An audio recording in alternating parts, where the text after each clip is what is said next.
Hello, everyone, and welcome to episode 3 of Syncing with ServiceNow. I'm your host, Andy Whiteside. I've got Eric Schwartz with me as always. Eric, how's it going?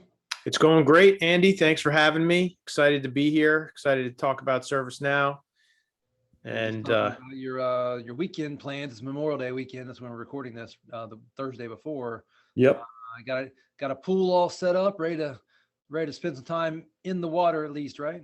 yep. And I just reminded me I have some ribs that I got from one of those vacuum seal frozen mail order things that I might have to crack open and cook this weekend. So that's gonna have to get put on the agenda.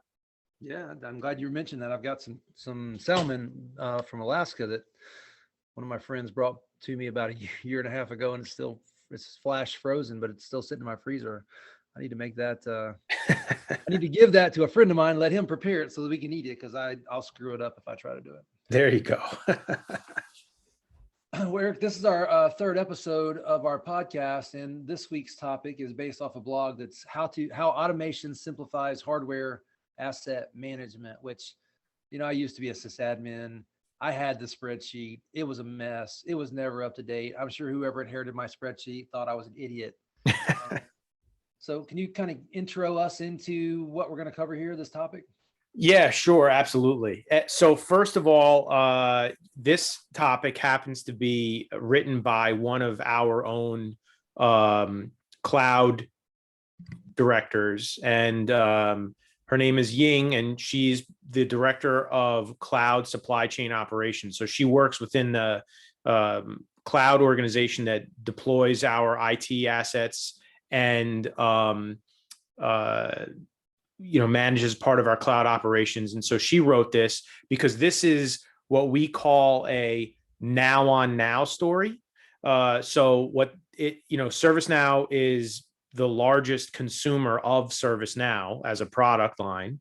And we routinely, break new ground and prove out, the real value of utilizing the platform within our own organization. And that's exactly what this is. So essentially what we've done in this particular blog, and with the reference to the case study that they're talking about later on in the blog, is we've taken our new product, which is called hardware asset management, and deployed it internally to manage the entire hardware lifecycle for both our end user IT and our cloud operations for the data centers that we manage to provide our cloud platform out to our customers. I run into it all the time where, IT, software, hardware companies, they have their own IT needs, right? So if you can do it for yourself successfully, that's where you should start. I used to work for Citrix. Citrix uses Citrix internally. They see the issues, they fix the issues, they have the challenges customers have, and prove that it does work. And that's a great way to drink your own champagne. Yeah, it is. It definitely is. And, we do it across the entire platform. We're constantly rolling out new capabilities as we make them available publicly. It solves real problems, right? So, the challenges in this case that we had within IT and our cloud platform were not uncommon to what you would find externally, where when you're trying to manage your IT assets, and like you said, the Excel spreadsheet, right? These challenges where people have at their organization, where they're manually tracking stuff, where they're using disparate systems to do one thing and then the other, and they have to, swivel chair between them or go to another person or manually track stuff down. That's stuff that we've had to deal with. And in some cases, we still do in some cases, but in this example, we've automated 100% of it and, made significant impact to our organization. Yeah. Well, let's talk about the automation part of it, because obviously if you can get it automated in and dissect it from once you get it in there, that's got to be a massive step in the right direction. Yeah. So what we've done, I'll just back up like a couple of steps, is, so for a long time, ServiceNow had been selling IT asset management. And we are still selling and providing platform capabilities for IT asset management. But within that, there's really a breakdown as we get more specific and more capable with how you manage hardware assets and how you manage software assets. And so we have two separate products that are called hardware asset management and software asset management, both for unique use cases because they're not the same. And so in this example, we've deployed hardware asset management, and it runs the entire life cycle of managing hardware. It goes from ordering, shipping, receiving, deploying, tracking, and disposing of the equipment, and it automates the entire process. So what we've built internally is something that we've called zero touch delivery. And that means that, for example, you have an employee who, especially, and keep in mind, this was all deployed throughout 2020, which meant that we were dealing with new challenges of having the employees distributed amongst all of their homes and unique places where they're working, and not centrally located in the offices that we were used to. On top of the fact that IT itself had been distributed, which means all of the centralized locations of hardware and equipment and distribution and all of that were shifted dramatically, right? So there was a lot of manual work that could have been done much more easily just being there, right? So maybe it wasn't a problem that had to be solved 2 years ago, because you could just say, yell over the cubicle, hey, I'm sending this to somebody, and they can make a note of it. In this case, it was not like that, right? So we wanted to automate all of our processes at scale so we could do this globally and not have to rely on our old processes. So you take an employee who's got a piece of it. Is that a way to say that the whatever your process was before all this happened, no matter how good it was, it's probably broken once this new world order happened? I'd like to believe that it was not broken because we are ServiceNow, certainly proving the capability that we have, even without the latest and greatest on ServiceNow. But we definitely ran into the limitations of what it was that we had deployed. Yeah. Okay. So I was just saying, like, as from an automation standpoint, going from the point at which a person who needs to get equipment, whether it's that they're new and they're getting equipment for the first time, or they're ordering something because they're refreshing their hardware, they can do that. It can be automatically approved based on certain criteria. And we have integrations with our value-added reseller that procures the equipment and delivers the equipment, tracking all of that, the entire process, all along the way, even to when we're retiring the old equipment. And so that entire process is automated and digitized. It doesn't require any manual intervention from our IT staff, and the stuff gets direct shipped to the people that are making the request.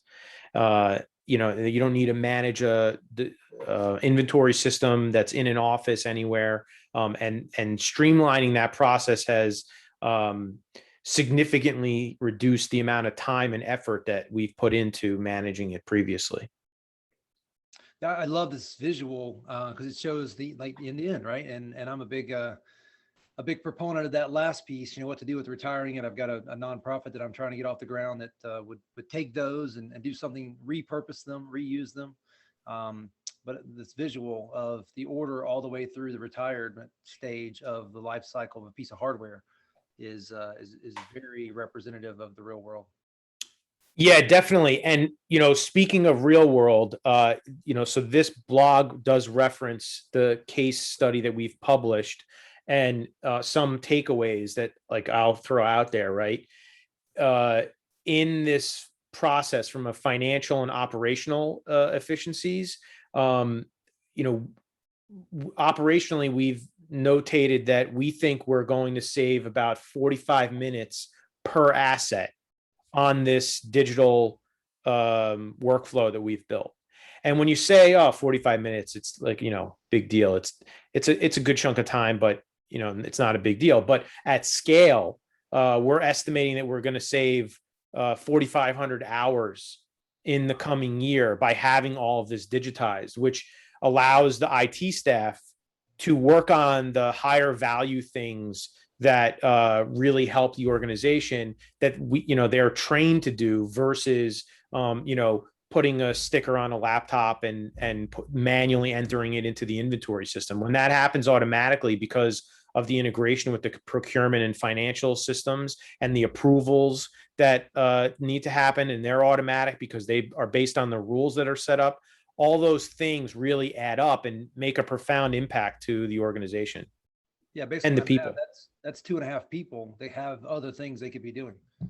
Without a doubt, right? That means they can spend time on solving, more significant problems within the company, and it gets the equipment to the people more quickly too, right? So when they get the gear and they're online and ready to go in a very short amount of time, whether they're refreshing their equipment, getting it because it's broken, or getting it because they're a new hire, their productivity immediately becomes realized because they're able to be valuable, on day one if they're a new hire, right? And I think we used that example earlier on in one of our conversations. But being effective early on in the process, we have lots of customers that it can take 20 days to get equipment or get access to all the systems and software that they need.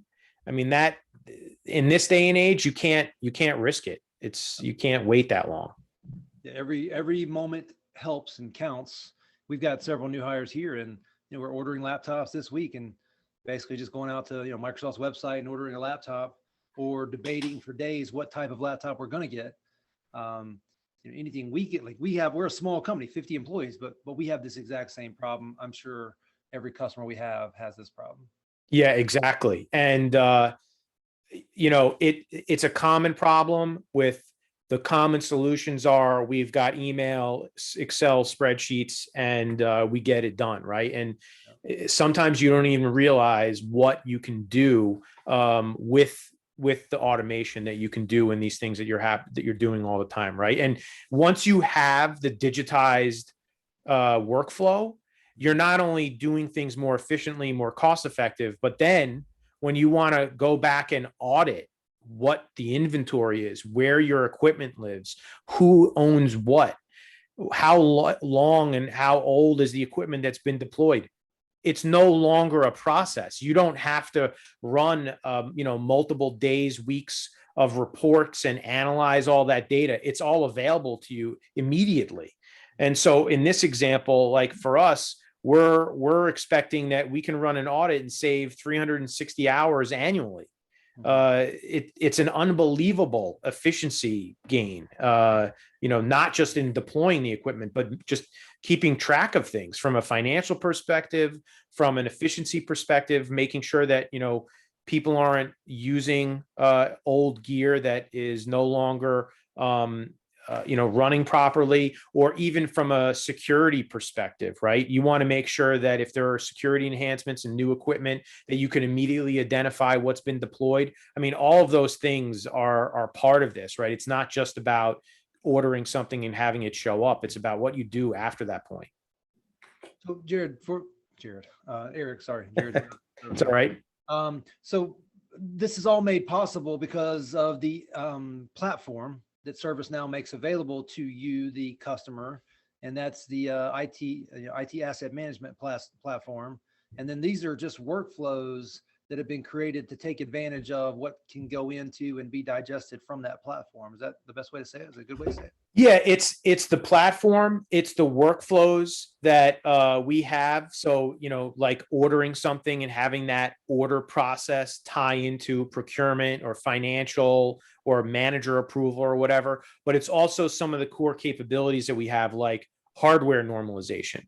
So what we're able to do is where you would normally take an Excel spreadsheet where you have the documents of all of the assets you have, and they've been manually entered in, and somebody has MacBook Pro, but it's spelled with a space in between or with capital letters and no numbers or whatever. What we're able to do is digitally acknowledge the asset and then normalize all of the data to streamline the data that you are tracking. So it's key features like that that go beyond just the workflow of getting work or data from one person to another, but it's simplifying and streamlining and ensuring that the data that you are working with is super accurate. Right. So they, in the document, we're talking about the 4 different items that they want to call out here. Help me understand what these 4 things are, and then let's walk through them.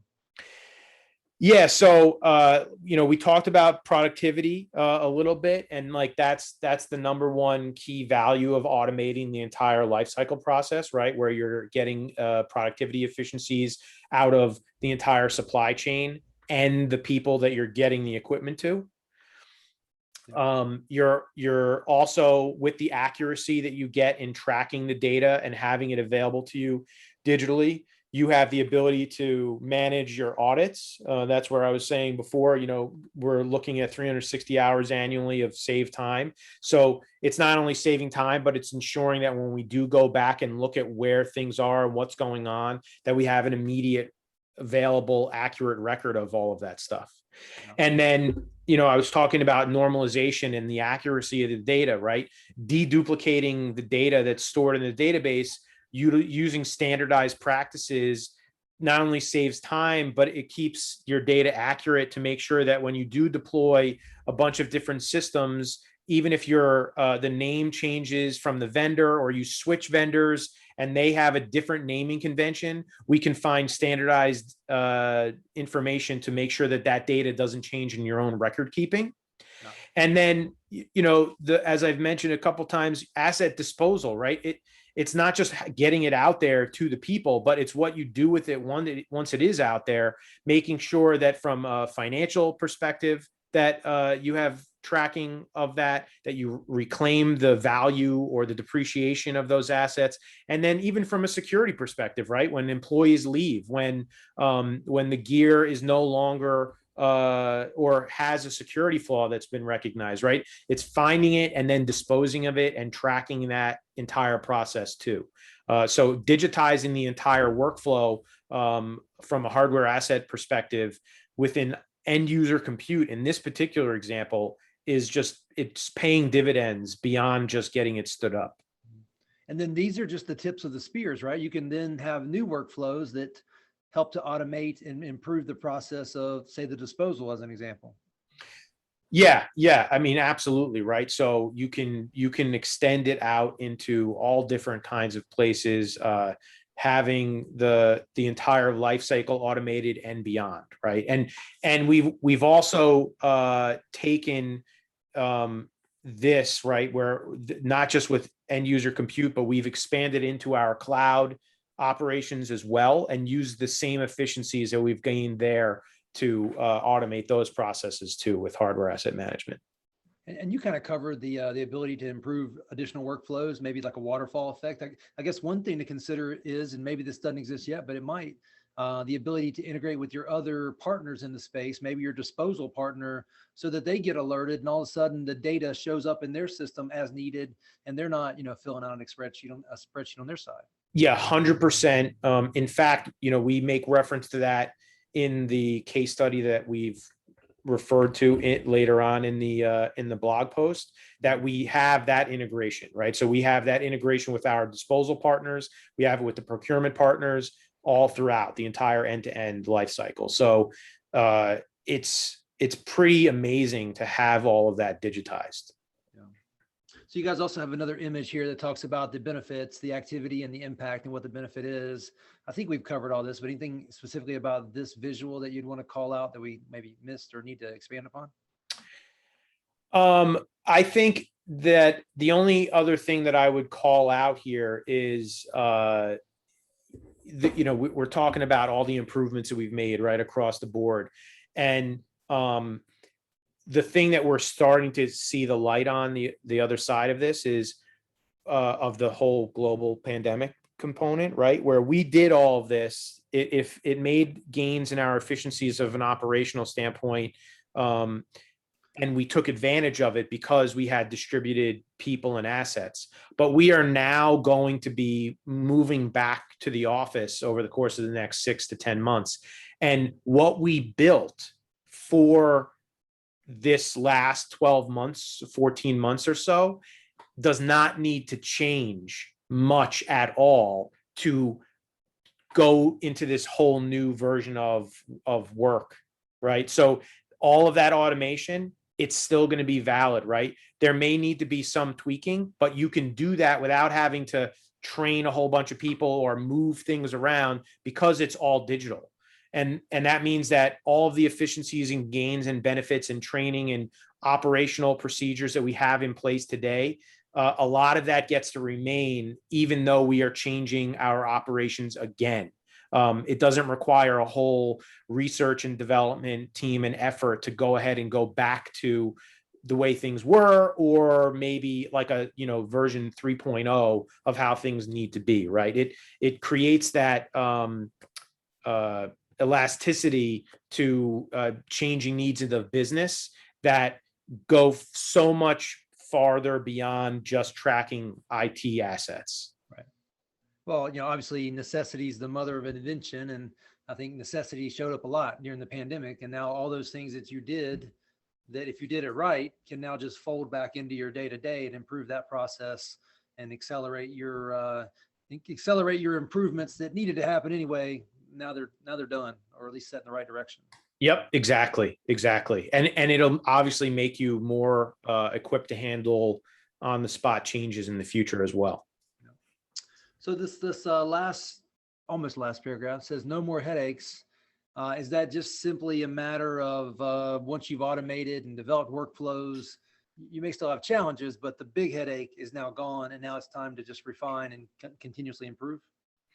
Exactly. And what part of the no more headaches is also the fact that you have accurate information at your fingertips. So when you do want to see what's going on, you can view a compliance report. You can see the dashboard of live real-time metrics of where your assets are and stuff. And so even if something arises, you're being proactively notified, you're identifying the right people, you understand what the business impact is, and then you can go ahead and do something about it, and then automate that if that's something that is occurring on a regular basis. And so you're really creating the foundation to overcome the challenges that you do encounter in the future much more easily.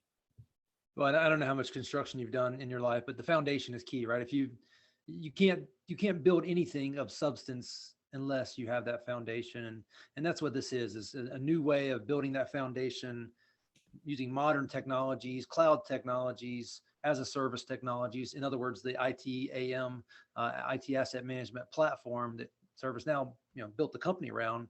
Once you have that in place, now there's a lot of things you can do, like the automation of your hardware and software inventory and assets.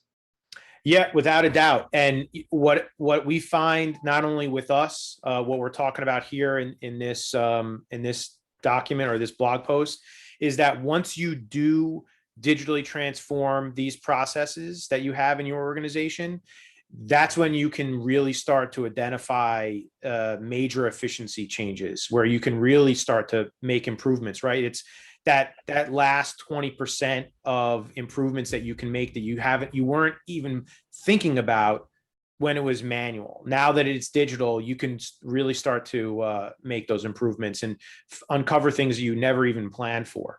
And, as in this last paragraph here, where as it's talking about no more headaches, it's also talking about our true now on now case study where, in this case, we've been talking about end user compute, but we've also talked about in this case study, we're talking about our cloud operations. And so we're taking the same things that we've done for end users and providing that asset tracking, lifecycle management, ordering, deploying, disposing, et cetera, all of that stuff within our cloud platform. So the stuff that powers the experiences that you see within ServiceNow as a cloud platform for all of our customers, we deploy it there too. And so the efficiencies and I probably said that word a million times in this in this podcast, so I apologize. Right. It's starting to have no meaning, but the value that you get out of it, we're seeing there too, right? And it's not one or the other. It's not. It has to be both or neither. It's both, and value realized in both instances where there are different but very similar use cases. Well, I like what you talked about, the efficiencies, and then you brought it back to the real point, which is value. Yeah, without a doubt, right? And business value and the efficiencies that you find. And this is one of the great things that I find in ServiceNow. I've had good fortune of working at some other organizations in my career where you are providing massive efficiency to a company. You're not just selling them something that's new or great or better, but you're actually able to change the business. And that's what ServiceNow does every day. And so you can immediately find business value, which means potentially dollar savings, and the ability to make better, smarter investments in the future, because you are literally changing your business. You are making it better, and you're changing the way things are, and those benefits are sometimes very, very difficult to make tangible and realize, but it's something that we're able to do. And it's great to see. It's great to see our customers realize that and be excited about it, and then even get to figure out what's new, what's on the horizon, and how they take advantage of those things in the future. Yeah. So Eric, I do this to people all the time. Why do we call them applications? Why do we call like ServiceNow's components applications? Why do we call applications, whether they're SaaS or Win32, Wintel, client server? Why do we call them applications? That's a great question. I don't know. Because we're applying software to solve business challenges, just like what you just said. You just said it. I like that. I mean, I've got a friend who just applied fertilizer to his lawn, really stinky, horrible fertilizer to his lawn. He's applying something to something else to make it better. That's exactly what we do in IT and software as a service like ServiceNow. That enables you to do that quicker, better, easier, with less headaches along the way. It's exactly what you guys do. Yeah, absolutely. And it's great to see it happen, right? And the stuff that we're doing and what people are doing out there, it's awesome. Hey, Eric, thanks. This has been great. I learned every time. I love to hear more and more about what you guys are doing. Big fan of ServiceNow. I come from a world of IT management. So, knowing that this is all grown out of IT asset management and IT as a service, it's just kind of near and dear to my heart. And of course, you guys are doing more with you and your customers and partners are doing more with the platform than ever was intended, I bet. But it's kind of limitless, and it's exciting to talk to you about it. Yeah, it's exciting to see it happen. So I'm happy to have this opportunity. So I've got in 30 minutes from now, I've got a ServiceNow customer success platform webinar I'm going to watch. I'm just going to spend the next couple hours just learning ServiceNow and learning more about what you guys do. Excellent. Well, sir, I appreciate it. I hope you enjoy your holiday. Anything else before we let you go that you'd want to share with listeners from the ServiceNow perspective or from the Eric perspective? I would say the only thing is, our knowledge conference was virtual a couple weeks ago. We did talk about it on our last podcast. And the only thing I would say is if you haven't had a chance to check it out, please go to our website, servicenow.com. We're going to keep all the sessions, keynotes, and everything out there for, I think, a couple of months for everyone to go back and review. So, take this opportunity to check it out. There's a lot of great content out there. I will, and I've got a couple of key modules I want to go watch at the same time. I had somebody ask me the other day, when the pandemic's over, which it kind of is, kind of, sort of, anyway, kind of is. What's the first thing I want to do? Where do I want to travel? I was like, I can't wait to go to a conference with a bunch of customers and other partners. As nerdy as that sounds, I miss it. Indeed, so do I. And rumor has it is that we are planning on in-person conferences come 2022. So hopefully that will come to fruition. Yeah, let's hope so. All right, sir. Well, enjoy your holiday, and I appreciate you joining. Thank you very much. See you next time.